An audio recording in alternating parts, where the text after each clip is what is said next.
Geheime word agteraf gesmee, 'n skatjag ontrafel meer as net leidrade en die stryd om Ruyterbos se toekoms bereik kookpunt. Ou verhoudings kom spook en net een man kan die verkiesing wen. Hier is alles wat jy moet weet in jou Suidooste voorskou van 9 tot 13 Januarie 2026. Dis Joke en jy kyk na TV-praatjies. As jy nuut is, teken in, druk die klokkie en kom ons spring sommer dadelik weg. Maandag 9 Februarie 2026.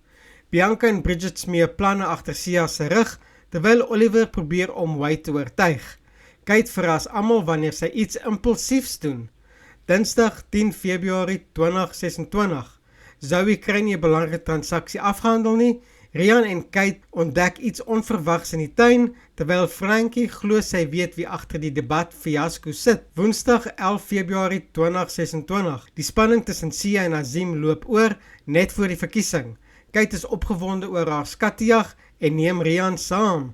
Zoe het groot planne vir Oliver se grond, maar sal hy instem? Donderdag 12 Februarie 2026.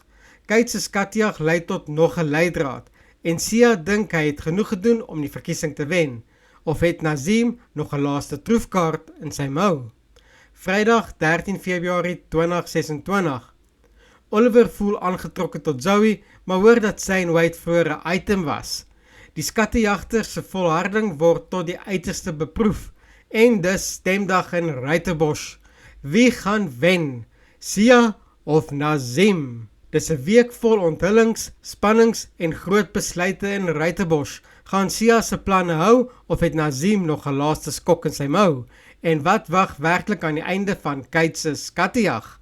As jy nie oomblik wil mis nie, druk daar die like knoppie, teken in op TV-praatjies en deel jou voorspellings in die comments. Wie dink jy gaan die verkiesing wen? Ons praat weer binnekort.